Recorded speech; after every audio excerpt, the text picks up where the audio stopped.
기도드립니다. 아멘. 바울은 우리 모두가 알다시피 13개의 서신을 작성하였습니다. 바울이 서신을 작성할 때마다 붙였던 말은 은혜와 평강이 있기를 바란다는 것이었습니다. 바울이 작성한 13개의 서신 전부에 바울이 은혜와 평강이 있기를 바란다는 이러한 말을 붙였다는 것은 바울이 말하는 하나님 우리 아버지와 주 예수 그리스도로부터 은혜와 평강이 있기를 바란다는 이 말은 단순한 인사말이 아니었다는 것입니다. 이것은 바울의 편지를 읽는 모두에게 바울이 전해주고 싶었던 말인 것입니다. 초대교회 당시 예수를 믿는 그리스도인들은 갖은 박해와 고난 그리고 비난, 자신들의 신앙을 뒤흔드는 거짓 교사들로 인하여서 신앙을 지켜나는 것이 매우 어려웠습니다. 그런 어려운 상황 가운데에서 은혜와 평강이 있기를 바란다는 말은 잘 모르는 사람들에게는 혹시 놀리는 것 아닌가라는 생각이 들 수도 있을 것 같습니다. 그러나 바울의 편지를 받는 모든 이들은 바울로부터 또는 바울과 관련된 이로부터 복음을 받아들인 사람들입니다.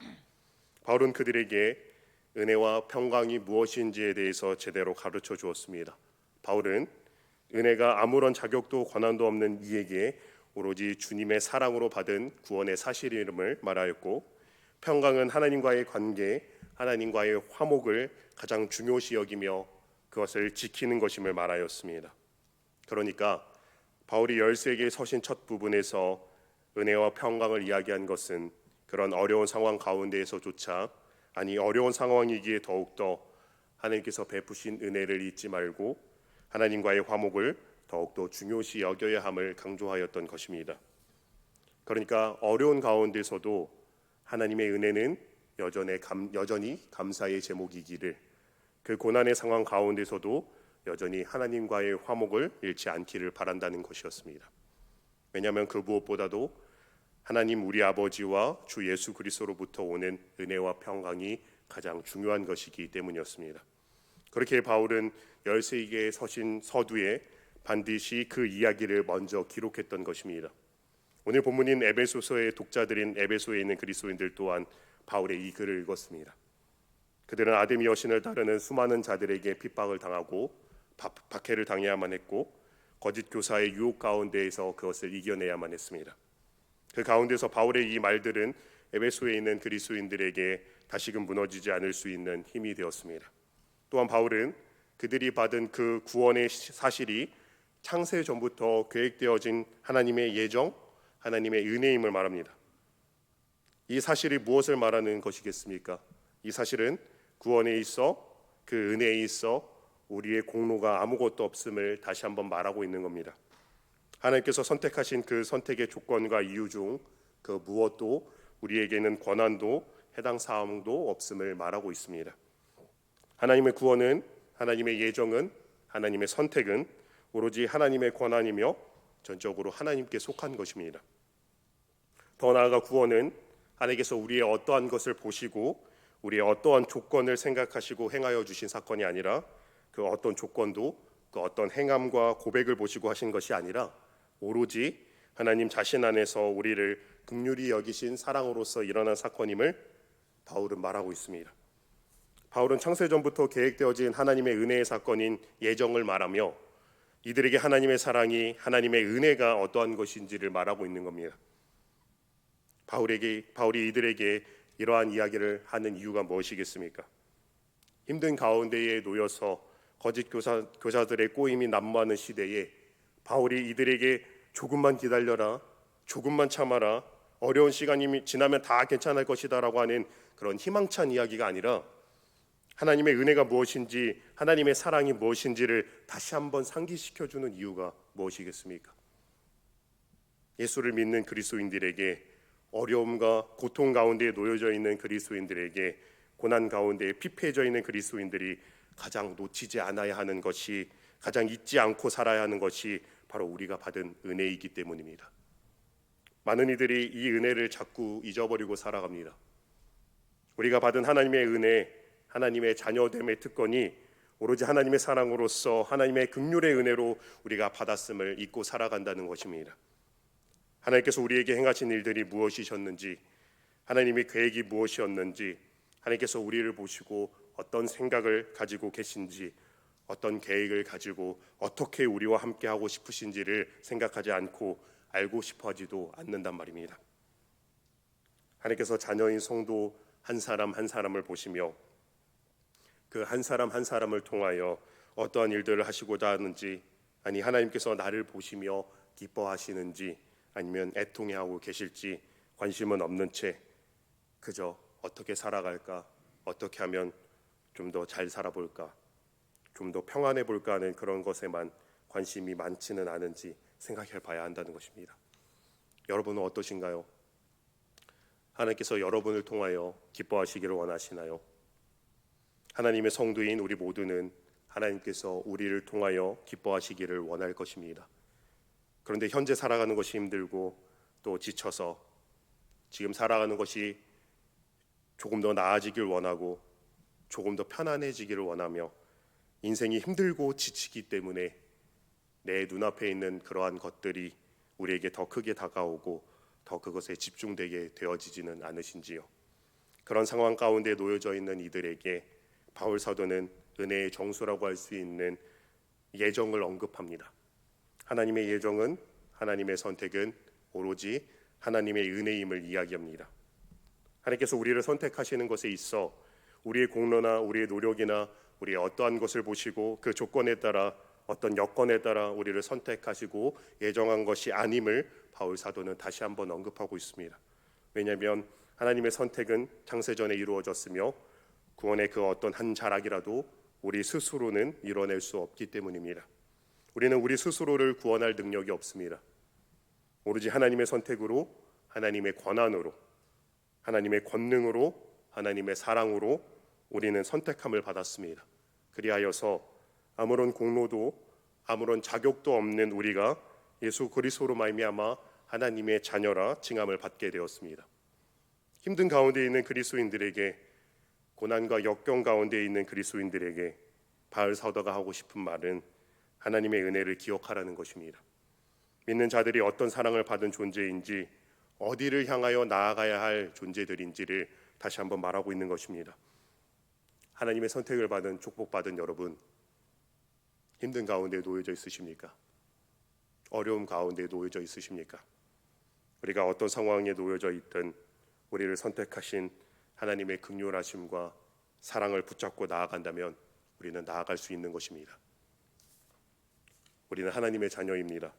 우리는 하나님께서 택하신 백성입니다.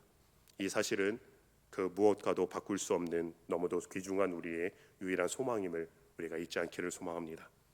그리고 이것이 우리에게 얼마나 터무니없는 은혜인지를 우리가 생각해 보았으면 좋겠습니다. 바울 사도는 예정은 그가 사랑하시는 자 안에서 우리에게 거저 주시는 바 되었다라고 말하고 있습니다. 성경은 하나님의 시점에서 예수 그리스도를 언급하는 상황이 생기면 어김없이 예수님을 그가 사랑하시는 자라고 표현합니다. 단편적인 예로 예수님께서 세례 요한을 통하여 세례를 받으실 적에, 예수님께서 세례를 받으시고 물에서 올라오셨을 적에 하늘이 열리고 하나님의 성령이 비둘기같이 내리고 하늘로부터 소리가 있은 후 하나님께서 말씀하십니다. 이는 내 사랑하는 아들이요 내 기뻐하는 자라고 말입니다. 성경은 하나님께서 예수님을 칭하실 때 내 사랑하는 아들, 사랑하는 자, 내 기뻐하는 자라고 그렇게 말하고 있습니다. 저는 이 말이 주는 의미가 어떠한 것인지 잘 모른 채 살아왔습니다. 아니 어쩌면 이전에는 그다지 별로 깊은 생각도 해본 적이 그렇게 없었던 것 같기도 해요. 백전노장, 구간이 명관, 산전수전 등은 다 꽤나 자주 사용되어지는 사자성어들입니다. 이 사자성어들의 공통점은 경험과 관련된 사자성어라는 겁니다. 아마 여기 계신 분들은 제가 하는 말을 들으시면 대부분 공감하실 겁니다. 경험하지 않으면 알 수 없는 것들이 있다라는 말입니다. 제가 여러분 앞에서 이런 말씀 드리는 것이 참으로 조심스럽습니다. 그런데 살아가다 보면 경험하지 않으면 절대로 알 수 없는 것들이 있는 것 같습니다. 다른 사람 말할 것 없이 저에게는 부모가 되는 것이 그러했습니다. 부모가 되기 전에는 부모의 마음이 어떠한지 알 수 없는 것 같습니다. 자녀가 없을 적에는 누군가가 자녀에 대한 사랑을 이야기하면 솔직한 심정으로는 그렇게까지 애틋하게 생각한다고 그렇게 생각하며 공감하지 않았던 적이 있습니다. 그런데 자녀가 생겨보니 자신 있게 말할 수 있는 것은 저에게 자녀에 대한 애정을 말했던 그분보다 더하면 더했지 못하지는 않겠다 싶은 생각이 들었습니다. 부모가 되고 나서야 비로소 부모의 마음이 무엇인지 알게 된 것입니다. 그렇게 여느 부모와 마찬가지로 자식을 위해서는 목숨도 아깝지 않겠다라는 생각을 가지고 살고 있는 것 같습니다. 그만큼 내 자녀가 소중하고 여기 계신 분들 중에서도 자신의 자녀가 소중하지 않은 분은 아마도 없을 것이라 생각되어집니다. 그래서 오늘 본문에서 예정의 은혜를 말하며 구원의 사건을 말하며 그 구원의 사건이 그가 사랑하시는 자 안에서 우리에게 거저 주어졌다는 그 사실이 얼마나 큰 것인지 또 얼마나 말도 안 되는 일이 일어난 것인지를 더 생각해 보게 되었습니다. 여러분, 하나님께서 여러분을 사랑하셔서 여러분을 긍휼히 여기셔서 하나님이 사랑하시는 아들 독생자 예수 그리스도를 이 땅에 보내신 사건이 얼마나 말도 안 되는 사건인지를 이 시간 함께 더 깊게 생각해 보았으면 좋겠습니다. 생각을 돕기 위해 이와 관련된 이야기를 하나 하고자 합니다. 1948년 10월 어떤 목사님이 섬기시던 교회에서 부흥 집회가 한창이던 때였습니다. 그때 그 교회를 섬기시던 목사님은 말 그대로 청천벽력과도 같은 이야기를 듣게 됩니다. 하루 아침에 자신의 두 아들이 동시에 죽임을 당했다는 것이었습니다. 그런데 참으로 당시 그 교회의 사람들과 목사님의 마음을 더 어렵게 한 사실이 있었습니다. 그것은 표면적으로 목사님의 두 아들이 죽임을 당한 이유가 이 두 아들이 기독교인이라는 사실 때문이었어요. 이 두 아들은 당시 학생 단체 중 하나인 전국학생연맹에서 활동하고 있었습니다. 그런데 전쟁이 일어나기 전 당시 한반도의 상황이 얼마나 어지럽고 혼란스러웠습니까? 전국학생연맹의 활동들을 안 좋게 보던 반란군 세력이 그 당시에 이들이 기독교라는 사실을 빌미 삼아서 두 사람을 순천의 동천 인근에서 살해한 것입니다. 이 목사님은 아주 굳건한 믿음을 가지고 있던 분이셨습니다. 지금도 이 정도 이야기를 듣고 이 목사님이 누구인지 눈치를 채신 분들도 있을 것 같아요. 지금 제가 이분이 누구라고 말하면 아마 모르는 분이 없으실 것입니다. 이분은 한국 기독교사의 큰 귀감이 되었던 손양원 목사님입니다. 손양원 목사님은 신사참배 거부로 5년여간의 혹독한 감옥 생활 가운데서도 강철 같은 신앙으로 강철 같은 믿음으로 굳건하게 버텨오신 분이십니다. 종신형을 받았기에 당시 감옥에서 생을 맞이할 것이라고 생각했음에도 불구하고 신사참배 거부라고 하는 자신의 신념을 굽히지 않은 채 일글거리는 뜨거운 신앙으로 그의 마음은 좀처럼 식어지지 않았습니다. 그런 그에게도 두 아들의 죽음은 감당할 수 없는 아픔이며 슬픔이었습니다. 창자가 끊어질 듯한 고통이었고 마른 하늘의 날벼락이었습니다. 어느 부모가 자식의 죽음 소식에 아무렇지 않을 수 있을까요? 굳건한 믿음을 가지고 있던 그에게도 자식의 죽음은 견딜 수 없는 잔혹함이었습니다. 두 아들이 죽었다는 소식을 들었을 적 손양호 목사님은 그저 넋 빠진 사람처럼 초점을 잃고 망연자실하며 허공을 바라만 보았다고 이야기합니다. 그 당시에 무슨 생각을 하셨을까요? 하나님을 원망했을까요? 아니면 모든 것이 다 끝났다 생각이 들었을까요? 다시는 재기할 수 없을 것처럼 낭망하며 허공을 바라보고 있는 손양원 목사님이었습니다. 그때 손양원 목사님의 어깨를 세차게 치는 사람이 있었습니다. 바로 함께 신사참배 거부로 감옥살이를 견디며 당시 부흥의 특별 강사로 초청되었던 이인재 조사였습니다. 이인재 조사는 손양원 목사님을 향해 호통을 쳤습니다. 손 목사 정신 차리시오. 우리는 과거 감옥에서 순교를 원했으나 하나님은 우리의 순교를 허락지 않았소. 오늘 젊고 아름다운 두 아들을 순교의 제물로 바친 것이 그리도 아깝소. 슬퍼해야 할 일이 아니라 더 좋은 천국에 갔으니 오히려 기뻐해야 할 일 아니오. 틀린 말 아니죠. 맞는 말입니다. 그런데 이제 자식을 잃었다고 하는 소식을 막 듣게 된 아빠에게 이렇게밖에 말할 수 없었을까 하는 생각이 들기도 했습니다. 그런데 손영원 목사님은 이런 저의 연약한 생각과는 다르게 그 말을 듣고 마음속에 한 줄기의 빛이 비추었다고 합니다.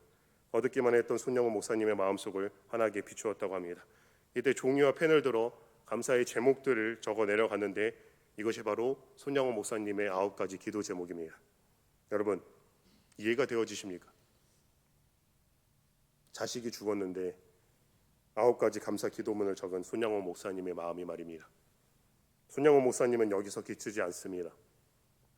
바로 아들들을 죽인 그 원수를 불쌍히 여겨 양아들을 삼겠다고 선언한 것입니다.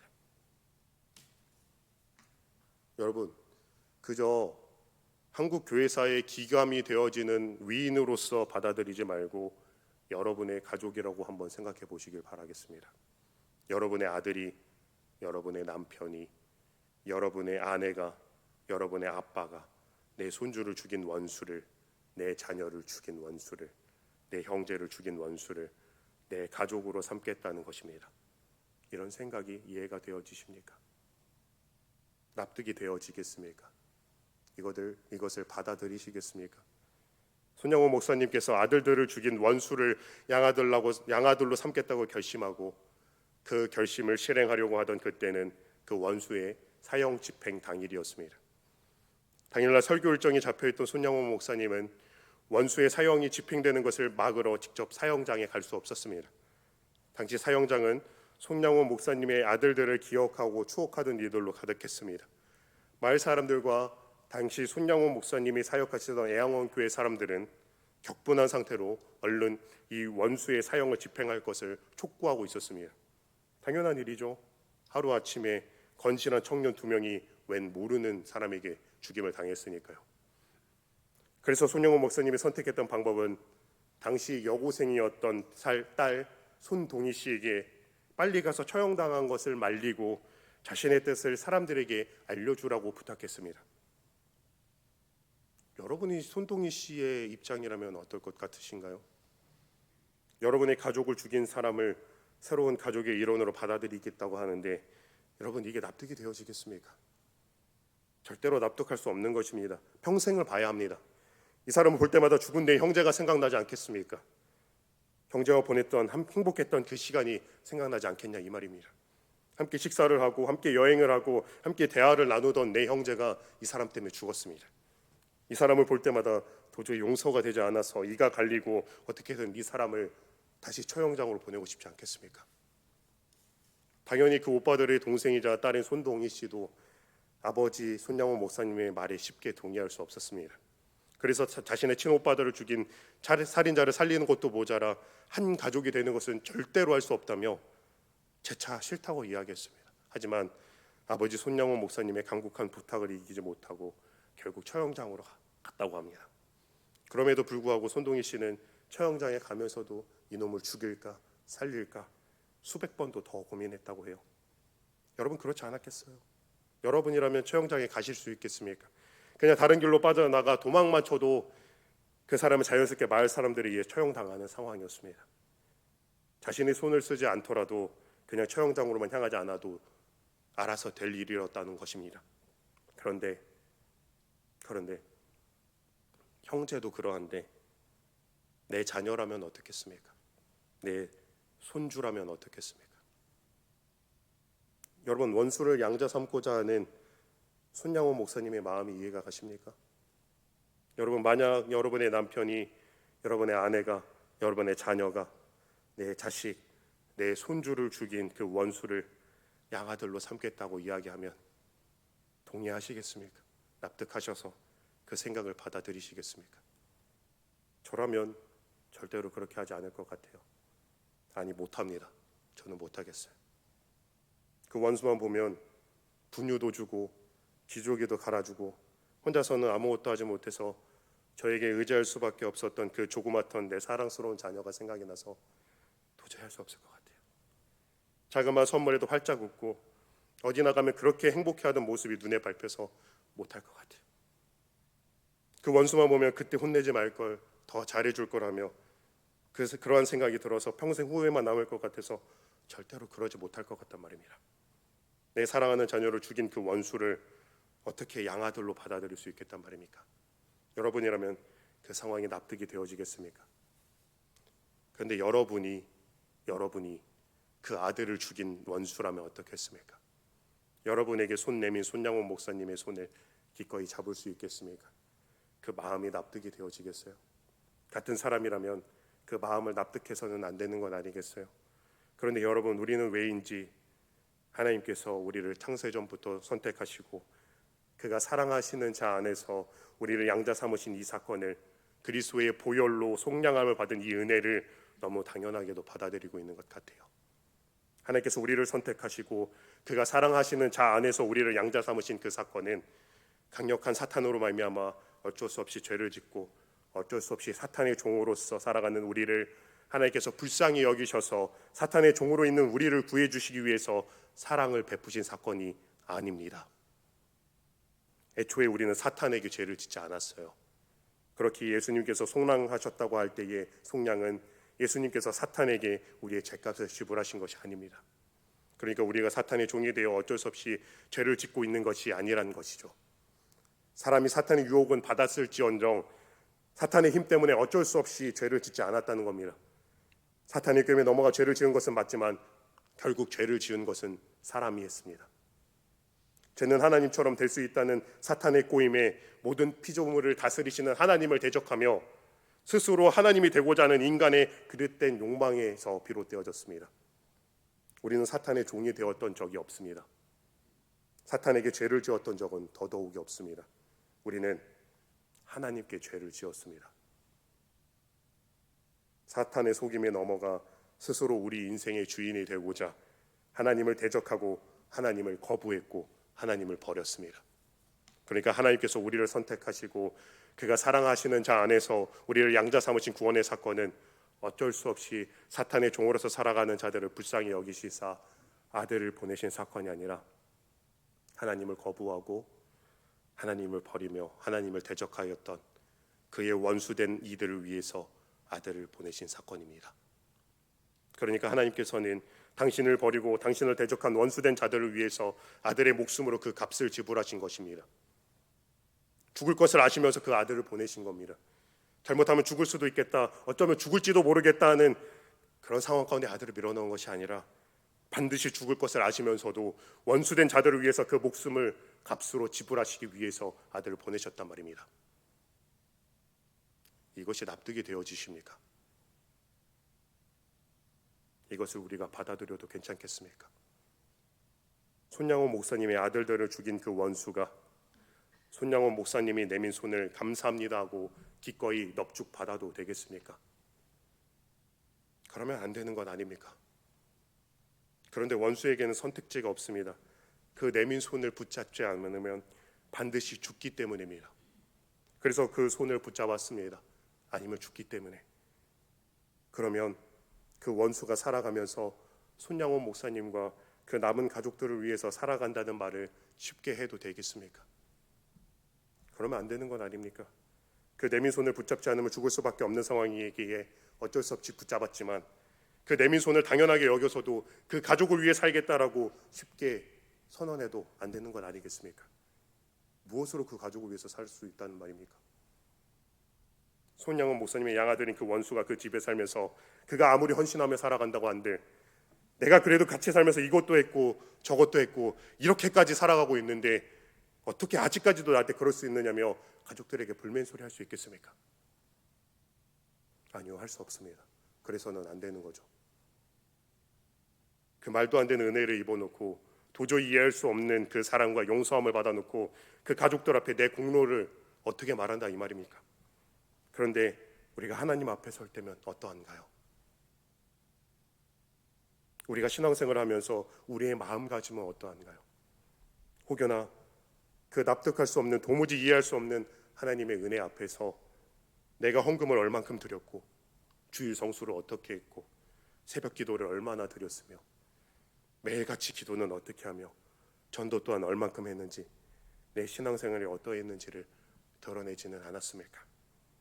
우리가 어떻게 살아가도 그 사랑 앞에 서면, 그 은혜 앞에 서면 자연스럽게 송구스러워져야 되지 않겠습니까? 우리가 하나님 앞에 우리의 고난을 말하며 하나님, 제가 그렇게 하나님 앞에 헌신하였는데 왜 제게 돌아오는 것은 이런 것입니까? 하나님을 원망한다거나 하나님을 불신하는 일이 일어나서는 안 되는 것 아니겠습니까? 사랑하는 여러분, 하나님의 사랑하는 아들이 하나님을 대적한 죄인을 위해서 대신 죽어주셨다는 그 이야기를 우리가 쉽게 받아들여서는 안 될 것입니다. 그것을 이해하고 납득하여서도 안 될 것입니다. 왜냐하면 예수 그리스도가 우리를 위하여 죽어주신 사건은 자신의 자녀를 죽인 원수를 양아들로 삼겠다고 이야기하는 것과는 비교할 수 없는 사랑이기 때문에 그렇습니다. 쉽게 받아들일 수 없고 납득할 수 없는 그런 이야기 말입니다. 이것이 우리에게 쉽게 받아들여지지 않고 납득되어지지 않는 일로 여겨질 때, 그때야 비로소 하나님이 우리를 얼마나 사랑하셨는지, 하나님이 우리를 어떻게 생각하시는지 조금은 느낄 수 있게 되는 것 아니겠습니까? 어떻게 이런 죄인인 나를 위해 사랑하시는 자를 보내셨습니까? 어떻게 나를 위해 예수님이 대신 죽어주셨습니까? 그 고백이 진실되어질 때 비로소 우리가 하나님 앞에 바로 서게 되는 것 아니겠습니까? 우리 가운데에 우리도 모르게 하나님의 사랑을 받는 것이 당연한 것이 되어버렸습니다. 우리는 우리 스스로 우리 자신을 평가하기를 하나님께서 사랑하는 것이 마땅한 사람이라고 생각하는 것 아니겠습니까? 아니잖아요. 아들을 죽인 원수가 어떻게 사랑받아 마땅한 사람입니까? 하나님을 섬기기 위하여 창조되어진 우리를, 그 창조되어진 목적을 잃은 채 하나님을 버리고 하나님을 대적했던 우리를, 하나님의 원수된 우리를 위해 그 아들을 보내시사 목숨으로 대신 죄값을 치르신 그 사랑을 우리가 납득해서는 안 될 것입니다. 많은 그리스도인들이 그것을 당연한 것으로 여기고 하나님께서 나를 사랑하신다는 그 사실을 납득하고 나는 사랑받을 만한 사람이라고 쉬이 착각하고 살아가기 때문에 현대의 교회는 고난 앞에서 순종을 잃어버렸습니다. 자그마한 순종이라도 하는 날에는 하나님 앞에서 내 공로를 말하기 시작했습니다. 하나님의 말씀 앞에 순종하는 것은, 하나님의 영광을 찬양하는 것은 납득할 수 없는 사랑을 받은 그리스도인들에게 지극히도 당연한 일일진데, 내가 하나님 말씀 앞에 순종하는 것에 대해서, 하나님께 영광 돌리는 일에 대해서 감히 내세우거나 자랑할 수 없어야 할 일인데, 나는 도저히 그런 은혜를 받을 수 없는 죄인이란 고백이 우리 가운데서 사라졌기 때문에, 내가 어떤 사람인지, 어떤 사랑을 받은 사람인지 잊고 살아가기 때문에 고난이 찾아올 때에 하나님의 말씀이 아니라, 하나님의 영광이 아니라 또 나의 평안과 욕망을 쫓아 살아가는 삶을 되풀이하고 있단 말입니다. 우리가 잊지 않았으면 좋겠습니다. 하나님이 우리를 사랑하시는 것은 절대로 당연한 일이 될 수 없습니다. 왜냐하면 나는 절대로 그런 은혜를 받을 수 없는 죄인이기 때문에 그렇습니다. 우리는 그가 사랑하시는 자 안에서 일어난 그 은혜의 영광의 사건을 당연하게 받아들여서는 안 되는 것입니다. 하나님의 은혜 앞에 섰을 때에 우리가 어떻게 당당히 서 있을 수 있겠습니까? 하나님, 왜 나 같은 죄인을 위하여 사랑하시는 아들을 보내셨습니까? 도대체 내가 뭐라고 예수님의 목숨으로 그 죄값을 치르게 하셨습니까? 이 죄인됨의 애통함이 우리 가운데에 있어야 하는 것입니다. 우리는 영원히 불타는 지옥 불구덩이에 놓여야만 했던 죄인입니다.